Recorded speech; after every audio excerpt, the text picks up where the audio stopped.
Assalamualaikum warahmatullahi wabarakatuh.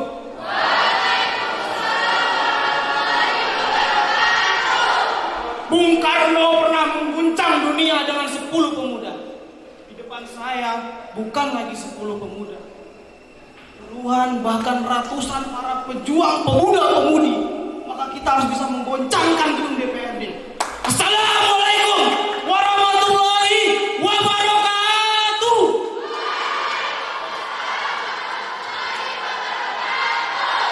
Yang terhormat Dewan Juri dan para bapak pantai, perkenalkan, di sini nama saya Muhammad Mahastar Ritonga, selaku yang insya Allah akan mencalonkan menjadi calon wali kota Batam periode kedepannya. Amin, insya Allah.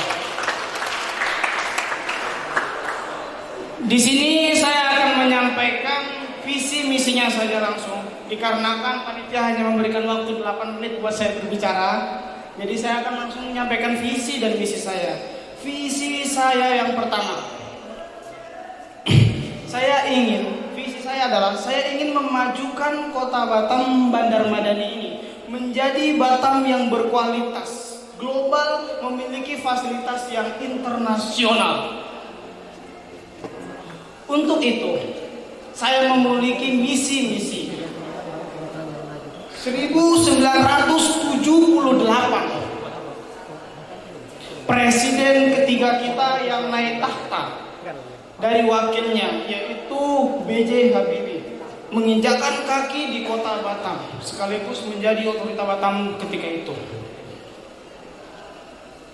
B.J. Habibie bukanlah orang biasa.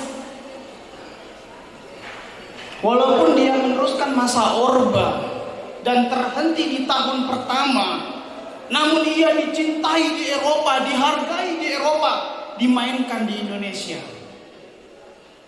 Jerman dapat ilmunya, Indonesia dapat apa? Antrian panjang nonton filmnya. Tapi dia mengatakan ketika pertama kali menginjakkan kaki di kota Batam, Batam merupakan tanah yang sangat strategis, berada di lintas pelabuhan, lintas perairan internasional. Bertahun-tahun kemudian para perantau datang ke kota Batam, sehingga Batam dikenal sebagai kota perantau. 80% masyarakat Batam bukan asli orang Batam, melainkan orang perantau. Dan saya yakin jiwa-jiwa mental masyarakat orang Batam merupakan mental pejuang. Allahu Akbar. Maka dari itu saya memiliki misi yang pertama. Selain dibekali sebagai mental pejuang,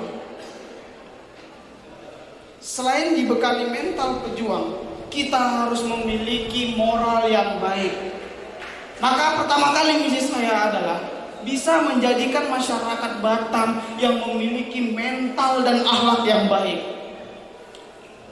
Mereka yang duduk di atas, mereka yang berkuasa. Indonesia tidak kekurangan orang kaya, Indonesia tidak kekurangan orang pintar, tapi Indonesia kekurangan orang jujur dan baik.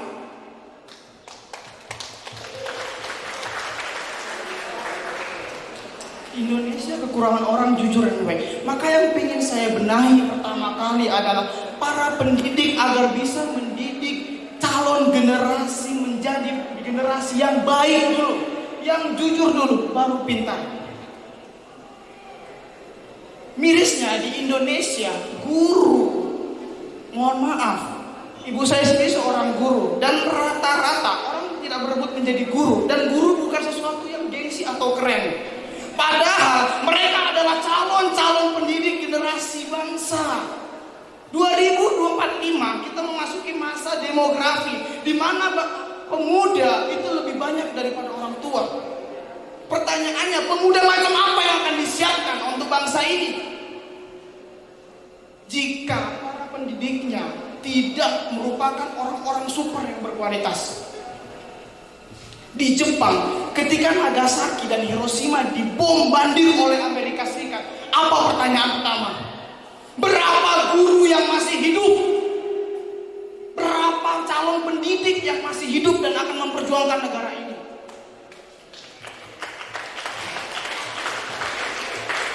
Maka saya katakan yang pertama adalah bagaimana pendidik di Kota Batam bisa menyalurkan pendidikan melatih mental kepribadian yang baik, yang jujur, berakhlak karimah. Yang kedua adalah kita perlu pemimpin yang berani. Indonesia saya katakan benar-benar sangat krisis. Bagaimana rakyatnya ingin menegakkan hukum, bagaimana rakyatnya ingin taat kalau sampai saat ini penegak hukumnya masih terkenal dengan kebejatannya. Saya katakan sampai saat ini orang yang ke polisi, orang yang masuk ke balai pemerintahan, saya pernah mengurus. Ketika itu kartu saya hilang, saya mengurus surat kehilangan. Ditutup pintunya, kamu bawa uang berapa dek? Betapa memprihatinkannya, betapa geramnya. Di mana kepala pemerintahan, di mana seorang ketua? Maka saya katakan, Indonesia butuh ketua yang tegas dan berani memberantas mereka yang tidak bisa menegakkan keadilan.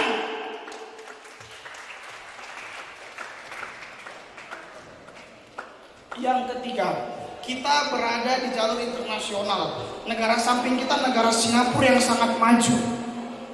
Negara Malaysia juga sangat maju. Kita harusnya memiliki langit yang sangat tinggi. Kita harus memiliki calon pemimpin juga yang dapat terbang sangat tinggi. Bisa memandang bagaimana negara tetangga, bisa bagaimana melihat infrastruktur. Saya punya impian, seandainya saya menjadi wali kota Batam, saya bisa membuat Batam ini menuju Batam Smart City. Allahu Akbar.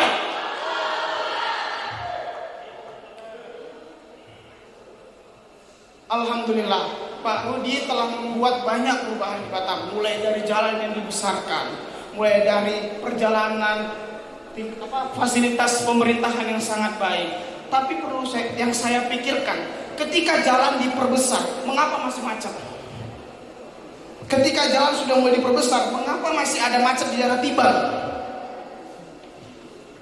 Yang saya pikirkan adalah di Batam kita bisa mendapatkan fasilitas kendaraan pribadi dengan sangat mudah. Mobil di Batam terkenal dengan lebih mudah. Satu kepala keluarga, satu rumah di Batam bisa punya 2, 3, 4, 5 mobil. Artinya orang Batam itu banyak yang sukses, tapi hanya memikirkan kendaraannya pribadi, hanya memikirkan hartanya untuk kepentingan pribadi. Waktu habis.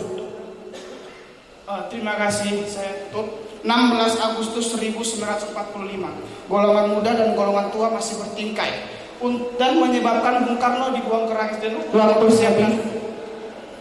Terima kasih. Wassalamualaikum warahmatullahi wabarakatuh. Jika saya tanya berapa jumlah kalian, jawabannya apa? 1. Berapa jumlah kalian? Berapa jumlah kalian? Coblos saya nomor 1 untuk Batam yang lebih maju. Terima kasih. Baik, terima kasih.